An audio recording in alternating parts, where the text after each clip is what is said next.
আজি বিজেপিৰ বেপাৰী জনতা পাৰ্টি, বাংলাদেশী জনতা পাৰ্টি, বলৎকাৰী জনতা পাৰ্টি 15 সদস্যীয় ভক্তসকলে চুৰৰ দলটো কৰ্মকৰ্তাসকলে ৰাজীৱ ভৱন ঘেৰাও কৰিছে। সঁচাকৈ বহুত হাঁহি উঠে।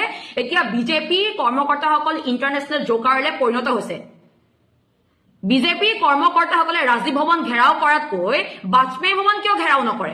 বাজপেয়ী ভৱন ঘেৰাও কৰি বিজেপি কৰ্মকৰ্তাসকলক সুধিবলৈ সাহস হ'বনে প্ৰধানমন্ত্ৰী ডাঙৰীয়া এপষ্টিন ফাইলৰ লগত কি সম্পৰ্ক আছে? বাজপেয়ী ভৱন ঘেৰাও কৰি বিজেপি কৰ্মকৰ্তাসকলক সুধিবলৈ সাহস হ'বনে যে ডোনাল্ড ট্ৰাম্পৰ মতে কিয় উদ্ভৱ কৰে আমাৰ প্ৰধানমন্ত্ৰী ডাঙৰীয়া? বাজপেয়ী ভৱন ঘেৰাও কৰি বিজেপি কৰ্মকৰ্তাসকলক সুধিবলৈ সাহস হ'বনে যে আমাৰ মুখ্যমন্ত্ৰী ডাঙৰীয়া বাৰবাৰকৈ বাংলাদেশ ভ্ৰমণ কৰিবলৈ কিয় গৈছিলে? বাজপেয়ী ভৱন ঘেৰাও কৰি সুধিবলৈ সাহস হ'বনে বিজেপি কৰ্মকৰ্তাসকলৰ যে গৰু চুৰ, মাটি চুৰ, দুনিয়া চিণ্ডিকেটৰ লগত যে বিজেপি নেতা, ডাঙৰ ডাঙৰ নেতা কৰ্মীসকল জড়িত, এইসকলৰ ওপৰত কেতিয়া বিহিত ব্যৱস্থা ল'ব? বাজপেয়ী ভৱন ঘেৰাও কৰি বিজেপি নেতা কৰ্মীসকলক সুধিবলৈ সাহস হ'বনে যে এইখন চৰকাৰ দিনত নাৰীক কিয় সুৰক্ষিত নহয়, নাৰীক কিয় অপমান কৰা হয়? বাজপেয়ী ভৱন ঘেৰাও কৰি তেওঁলোকে এইবিলাক কথা সুধিবলৈ সাহস হ'বনে নহয়? ৰাজীৱ ভৱন যে ঘেৰাও কৰিবলৈ আহিছে, সঁচাকৈ বহুত লাজ লাগে। যিসকলে ৰাজীৱ ভৱন বিজেপি নেতা কৰ্মীয়ে ঘেৰাও কৰিবলৈ আহিছে, আপোনালোকে এবাৰ নিজলে চব পুতৌ জন্মে আপোনালোকক দেখি। আপোনালোকৰ নেতা পালি নেতা ল'ৰা ছোৱালী বাহিৰত পঢ়ি আছে, কিন্তু আপোনালোকে আজি ৰাজীৱ ভৱন ঘেৰাও কৰিবলৈ আহিছে 1500 টকা এটা বিনিময়ত। সঁচাকৈ বহুত লাজ লাগে আৰু আপোনালোকে নিজৰ নিজৰ চৰিত্ৰ প্ৰকাশ কৰি দিছে। সমান্তৰালকৈ আৰক্ষী প্ৰশাসনৰ ভূমিকাও সঁচাকৈ বহুত দুৰ্ভাগ্যজনক। কাৰণ যিটো সময়ত আৰক্ষী প্ৰশাসনে জনতাৰ হিতৰ বাবে কাম কৰিব লাগিছিলে, কিন্তু আজি যি ধৰণে দেখিলো আমাৰ নেতা কৰ্মীসকলৰ ওপৰত হাত উঠাইছে, সঁচাকৈ বহুত দুৰ্ভাগ্যজনক। যিটো সময়ত ভিডিঅ'ত স্পষ্টভাৱে দেখিবলৈ পোৱা গৈছে যে বিজেপি নেতা কৰ্মীসকলে অশ্লীল ইংগিত দিছে, তেওঁলোকে হুলস্থুলীয়া পৰিৱেশ কৰিছে, এটা ট্ৰাফিক জামৰ সৃষ্টি কৰিছে বিজেপি নেতা কৰ্মীসকলে ৰাজীৱ ভৱন ঘেৰাও কৰাৰ নামত। তেওঁলোকৰ ওপৰত কিয় হাত নুঠালে? আমাৰ যে নেতা কৰ্মীৰ ওপৰত হাত উঠাইছে। অসম আৰক্ষীক সুধিব বিচাৰিছো, অসম আৰক্ষী কেতিয়াৰ পৰা বিজেপি আৰু RSSৰ সদস্য হ'ল? যদি অসম আৰক্ষী বিজেপি আৰু RSSৰ সদস্য হ'ল, তাত আমাৰ ক'বলগীয়া একো নাই। যদি অসম আৰক্ষী বিজেপি আৰু RSSৰ সদস্য নহয়, তেনেহ'লে দুই পক্ষৰ ওপৰত সমানে কিয় ব্যৱস্থা নললে? কেৱল কংগ্ৰেছৰ নেতা কৰ্মীৰ ওপৰত চৰ লাঠি গুৰ কিয় বিজেপি নেতা কৰ্মীৰ ওপৰত হাত উঠাবলৈ সাহস নহ'লে? আপোনালোকে পোচাকৰ সন্মান ৰাখিছেনে নে কেৱল বিজেপিৰ কথা মতে উদ্ভৱ কৰিছে?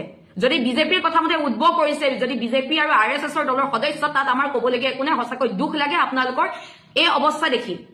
কাৰণ আৰক্ষী প্ৰশাসনক আমি সকলোৱে সন্মান কৰোঁ, শ্ৰদ্ধা কৰোঁ, আপোনালোকৰ ওপৰত আমি নিৰ্ভৰ কৰোঁ।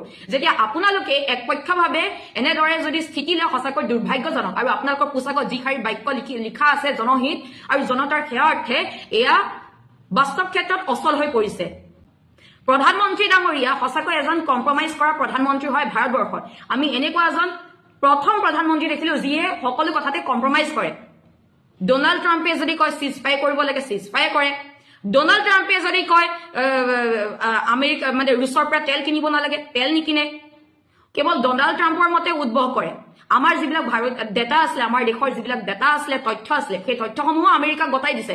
প্ৰধানমন্ত্ৰী ডাঙৰীয়া ইমান কি দুৰ্বলতা আছে সকলো ক্ষেত্ৰত যে আমেৰিকাৰ তলত চলে, ডোনাল্ড ট্ৰাম্পৰ কথা মতে উদ্ভৱ কৰে। নিজৰ মেৰুদণ্ড নাই নেকি? মেৰুদণ্ডটা একেবাৰে প্ৰধানমন্ত্ৰী ডাঙৰীয়া বেকা হৈ গ'ল নেকি, যাৰ বাবে এনেধৰণৰ সিদ্ধান্ত লয়? আৰু সমান্তৰালকৈ এইখন চৰকাৰ দিনত ভাৰতবৰ্ষে এটা টেগ পালে, চুৰৰ টেগ। কেৱল ভাৰতবৰ্ষখন চুৰময় হৈ গৈছে, চুৰৰ তাণ্ডৱ। গৰু চুৰ, মাটি চুৰ, পানী চুৰ, পাণ চুৰ, তামোল চুৰ।